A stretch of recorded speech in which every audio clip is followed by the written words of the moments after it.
യുവതിക്ക് ഇൻസ്റ്റഗ്രാം വഴി അശ്ലീല സന്ദേശം. പിന്നെ വീട്ടിൽ അതിക്രമിച്ചെത്തി നഗ്നതാ പ്രദർശനം. കോഴിക്കോട് താമരശ്ശേരി തയ്യൽ വീട്ടിൽ മുഹമ്മദ് ഫാസിൽ ഇപ്പോൾ പോലീസ് കസ്റ്റഡിയിലാണ്. യുവതി സൈബർ സെല്ലിൽ നൽകിയ പരാതിയിലാണ് അറസ്റ്റ്.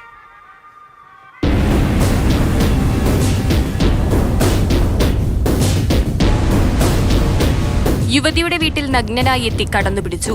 ഇൻസ്റ്റഗ്രാം വഴി അശ്ലീല സന്ദേശങ്ങൾ അയച്ചു. ഇതാണ് താമരശ്ശേരി തയ്യൽ വീട്ടിൽ മുഹമ്മദ് ഫാസിലിനെതിരായ കേസ്. കഴിഞ്ഞ ജനുവരിയിലാണ് കുറ്റകൃത്യം നടന്നത്. പകൽ സമയത്ത് മുഖം മറച്ച് ഫാസിൽ യുവതിയുടെ വീട്ടിൽ അതിക്രമിച്ചെത്തി. യുവതി ബഹളം വെച്ചതോടെ ഇയാൾ ഓടി രക്ഷപ്പെട്ടു. ഇതിനു പിന്നാലെ യുവതിയുടെ മോർഫ് ചെയ്ത ചിത്രങ്ങളും വീഡിയോയും പ്രതി ഇൻസ്റ്റഗ്രാം വഴി അയച്ചു നൽകിയെന്ന് പരാതിയിൽ പറയുന്നു. നേരത്തെയും യുവാവിൽ നിന്ന് അതിക്രമം നേരിടേണ്ടി വന്നിട്ടുണ്ടെന്ന് പരാതിയുണ്ട്. സൈബർ സെല്ലിൽ നൽകിയ പരാതിയിലാണ് അറസ്റ്റുണ്ടായത്.